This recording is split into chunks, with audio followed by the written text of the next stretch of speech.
आज हम एक ऐसी कंपनी की बात करने वाले हैं जो अपने बिजनेस में 95% मोनोपोली एंजॉय करती है। इस कंपनी का ROC 50% से भी ज़्यादा है। ये कंपनी टेक्नोलॉजी बेस्ड है और इसकी ऑनलाइन प्रेजेंस काफ़ी स्ट्रांग है। प्लस कोविड-19 से ये बिजनेस काफ़ी हद तक प्रोटेक्टेड है। मैं नहीं मानता।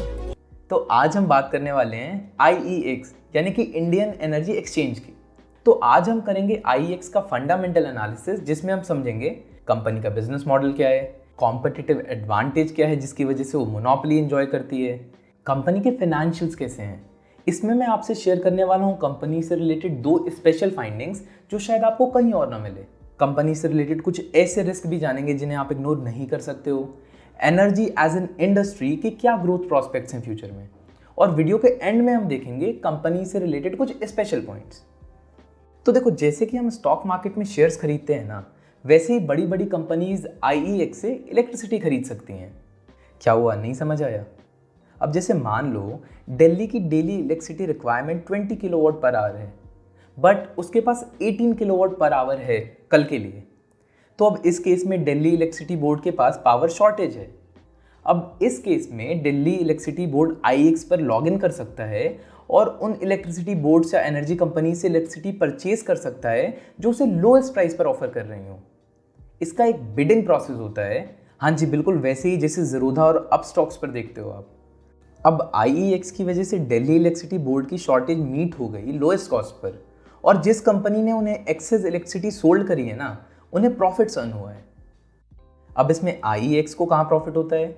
IEX बायर और सेलर दोनों से 2 to 4 पैसे पर यूनिट चार्ज करती है। अब आप सोच रहे होगे कि क्या मैं भी इलेक्ट्रिसिटी परचेज और सेल कर सकता हूँ मार्केट में पैसे बनाने के लिए? पैसा ही पैसा होगा। देखो, IEX रिटेल ट्रेडर्स के लिए नहीं होता।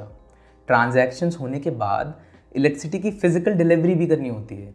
तो इनमें केवल वो कंपनीज पार्टिसिपेट करती हैं या तो जिनके पास इलेक्ट्रिसिटी की शॉर्टेज है या सरप्लस है। अब इसके बाद बात कर लेते हैं कंपनी की कॉम्पिटिटिव एडवांटेज के बारे में। PXIL यानी कि पावर एक्सचेंज इंडिया लिमिटेड, जो कि NSE ओन्ड पावर एक्सचेंज है, IEX का एकमात्र कॉम्पिटिटर है। बट इसका मार्केट शेयर ऑलमोस्ट नेग्लिजिबल है, 5%, and they are already in losses. तो एक बारी समझने की कोशिश करते हैं IEX ये मोनोपोली क्यों एंजॉय करती है मार्केट में। अब मान लो आप एक कंपनी के ओनर हो एंड आपको इलेक्ट्रिसिटी की रिक्वायरमेंट है। अब आप नेचुरली कौन सा प्लेटफॉर्म चूज करोगे?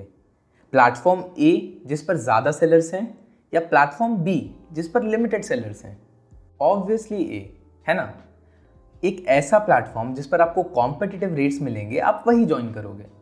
सिमिलरली मान लो अगर आपको इलेक्ट्रिसिटी बेचनी है तो आप कौन से प्लेटफॉर्म पर जाओगे?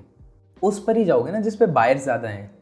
अब IEX के केस में बायर्स और सेलर्स का नंबर बहुत ही हाई होता है, जिसकी वजह से वो मार्केट में मोनोपोली एंजॉय करते हैं। तो इसके बाद हम चलते हैं screener.in पर, जहां हम कंपनी के फाइनेंशियल्स को डिस्कस करेंगे। हम कंपनी की इनिशियल स्क्रीनिंग करेंगे यूजिंग आवर 7 पॉइंट चेकलिस्ट।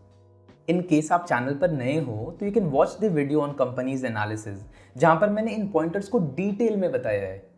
हाँ, लिंक मैंने डिस्क्रिप्शन में डाल दी है। तो देखो, कंपनी का करंट रेशियो 1.85 है, यानी कि कंपनी के करंट एसेट्स उसकी करंट लायबिलिटी से ऑलमोस्ट डबल है। कंपनी का डेट टू इक्विटी रेशियो 0.02 है, which is again a good sign. Company का ROC 60% से भी ज़्यादा है, विच इज़ क्वाइट फिनोमिनल आइड से। अब आप देख सकते हैं कंपनी का PB रेशियो और PE रेशियो काफ़ी हाई है, विच सिग्निफाइज कि कंपनी एक्सपेंसिव वैल्यूएशन पे है, यानी कि कंपनी अभी ओवर वैल्यूड है थोड़ी सी। बट देखो यार, जिस भी कंपनी के फाइनेंशियल्स और ग्रोथ प्रॉस्पेक्ट्स इतने स्ट्रांग होंगे ना, वो company most of the times expensive ही होगी। इसके बाद हम कंपनी की सेल्स फिगर की बात कर लेते हैं, जो कि लास्ट 10 ईयर से कंटिन्यूसली बढ़ रहे हैं। यहाँ पर मेरी स्पेशल फाइंडिंग नंबर 1 ये रही कि कंपनी का प्रॉफिट मार्जिन बहुत हाई है।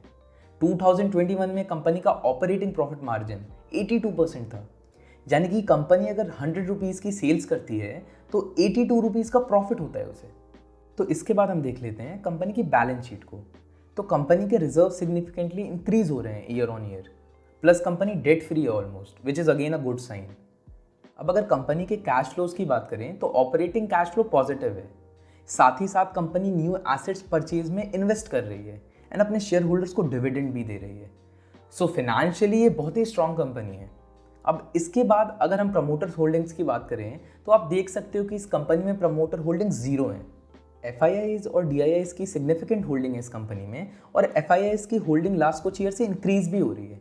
But what about promoters? देखो, IEX के मेजर प्रमोटर जिग्नेश शाह को कंपनी से स्टेप डाउन करना पड़ा था बैक इन 2013, जब वो 5500 करोड़ के स्कैम में इन्वॉल्व थे। At present Satyanarayan Goyal ji company के चेयरमैन और मैनेजिंग डायरेक्टर हैं। इन्हें पावर इंडस्ट्री में 40+ ईयर्स का एक्सपीरियंस है और इन्होंने NTPC के अंडर इंडियन गवर्नमेंट के लिए ऑलमोस्ट 30 ईयर्स काम करा है। तो ये था मेरा स्पेशल पॉइंट नंबर 2। अब बात कर लेते हैं कंपनी से रिलेटेड कुछ मेजर रिस्क्स की। जैसे कि बैंक को RBI और स्टॉक मार्केट को सेबी रेगुलेट करती है ना, वैसे ही एनर्जी एक्सचेंज को SERC यानी कि central electricity regulatory commission regulate करती है। सो बेसिकली SERC डिसाइड करता है कि IEX पर ट्रांजैक्शन अपने क्लाइंट्स को मैक्सिमम कितना चार्ज कर सकता है। अब अगर SERC इस मार्जिन को रिड्यूस करता है तो इसका सीधा इम्पैक्ट हमें IEX की प्रॉफिटेबिलिटी पर देखने को मिलेगा। सो पावर एक्सचेंज बिजनेस में बेस्ट कंपनी होने के बाद भी इसका सबसे बड़ा रिस्क गवर्नमेंट पॉलिसीज हैं जो कभी भी चेंज हो सकती हैं। इसके अलावा SERC is planning to launch market coupling, जिससे कंपटीशन बढ़ सकता है इंडस्ट्री में। देखो, बेसिकली मोनोपोली होना एक इंडस्ट्री की ग्रोथ के लिए अच्छा नहीं होता, and that is why SERC is keeping an I on IEX। तो अब बात कर लेते हैं इस इंडस्ट्री के ग्रोथ प्रोस्पेक्ट्स की। इंडिया वर्ल्ड की सेकेंड लार्जेस्ट कंट्री है, हाँ, इन टर्म्स ऑफ पॉपुलेशन। अब ये बात तो हर किसी को पता है ना। ऑफिशियली हम 138 करोड़ हैं, चाइना से केवल 3 करोड़ कम। तो बहुत जल्द हम नंबर 1 भी होने वाले हैं। अब बढ़ती हुई पॉपुलेशन का सीधा सा मतलब ये है कि हमारी इलेक्ट्रिसिटी डिमांड भी ग्रेजुअली बढ़ने वाली है।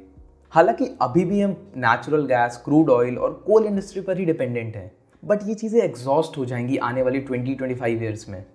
इसलिए हमारी गवर्नमेंट भी रिन्यूएबल एनर्जी की तरफ फोकस कर रही है। 2022 तक गवर्नमेंट 200 गीगावाट्स और 2030 तक 500 गीगावाट्स की रिन्यूएबल एनर्जी कैपेसिटी इस्टेब्लिश करने का प्लान कर रही है। अब देखो यार, I am not getting into government अपने प्रोजेक्ट्स को कितना एग्जीक्यूट कर रही है और कितना नहीं। गवर्नमेंट प्रोजेक्ट्स आपको एक सेंस ऑफ डायरेक्शन देते हैं अपनी इन्वेस्टमेंट्स के लिए, दैट्स ऑल। और अब तो क्लाइमेट इश्यूज़ की वजह से भी हमारा फोकस बढ़ रहा है टुवर्ड्स ग्रीन एनर्जी। तो ये सारे reasons combinedly Indian energy industry की ग्रोथ में हेल्प करेंगे।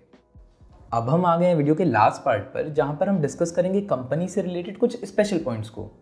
गाइज, आगे बढ़ने से पहले एक छोटी सी रिक्वेस्ट है, अगर वीडियो अच्छी लगी तो अभी लाइक कर दो ताकि मेरी यूट्यूब पर रीच बढ़े और मैं ऐसी ही और भी इंफॉर्मेटिव वीडियोस लाता रहूँ आपके लिए।